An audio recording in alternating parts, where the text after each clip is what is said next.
This is your news source evening bulletin for today, Monday, the 18th day of June in the year 2018. Here's what we're tracking tonight.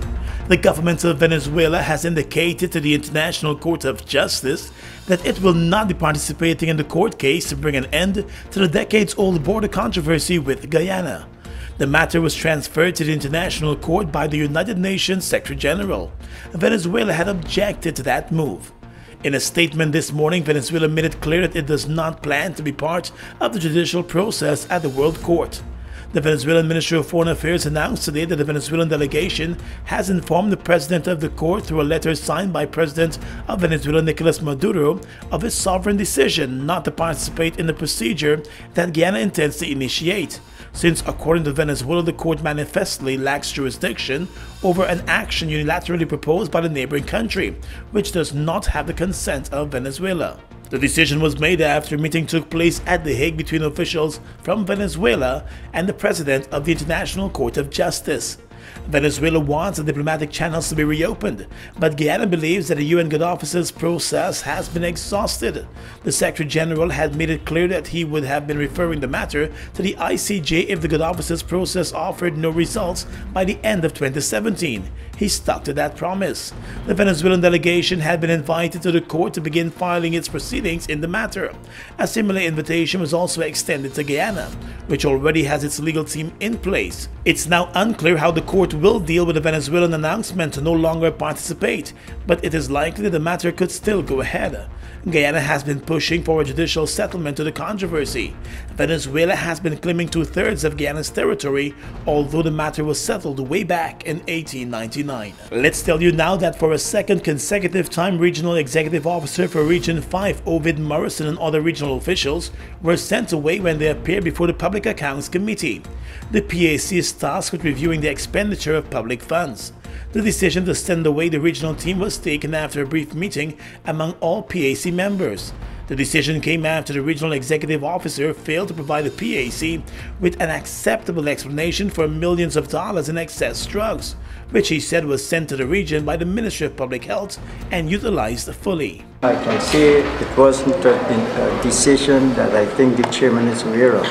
The letter that the chairman of the PAC referred to was seeking documentation for audit for the year 2017. As a result, I requested that they give me time for those documents to be submitted.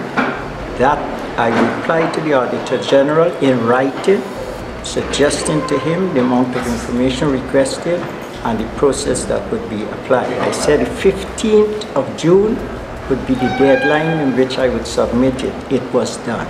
The regional executive officer, who could not provide information on the last occasion regarding the listing of drugs received by the region and the costing, told the PAC today that back in 2016 the region had requested $135 million in drugs and received $154 million in drugs instead. The issue arose when the REO could not explain how the region received more drugs than it warranted. He said he believes that's an issue that should be dealt with by the Health Ministry. A 28-year-old officer of the Guyana Defense Force is in custody and will likely face a charge of causing death by dangerous driving after he slammed into a pedestrian on Sunday night under the Welland Public Road on the west coast of Demerara. The pedestrian was rushed to the Nora Hospital, where doctors pronounced him dead on arrival. He has been identified as Rupchand Ramkelawan of Tushin Housing Scheme. The driver of the Nissan X-Trail pickup was taken into custody. According to the police statement, a breathalyzer test revealed that he was over the legal limit for alcohol. The driver has been identified as Easton Trim, who is a lieutenant in the Coast Guard of the Guyana Defense Force. Investigators also recovered an unlicensed firearm and matching rounds in the possession of the dead man.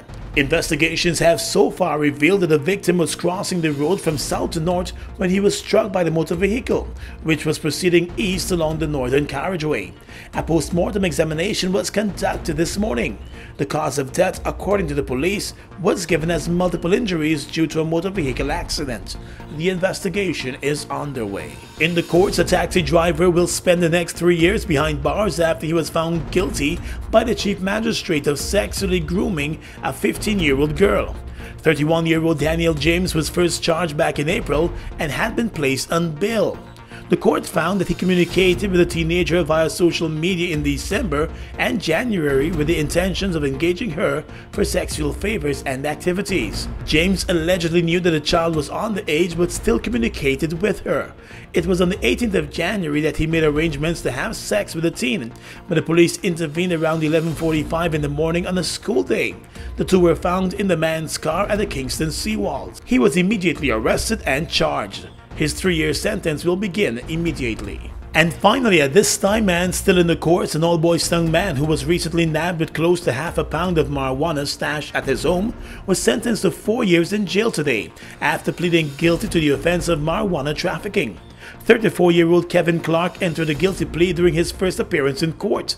The court was told that on the 14th of June at King Edward Street, Old Boys Town, the man was found with the marijuana in his possession for the purpose of trafficking. Police investigators went to the home of the man and found only his stepdaughter at the time.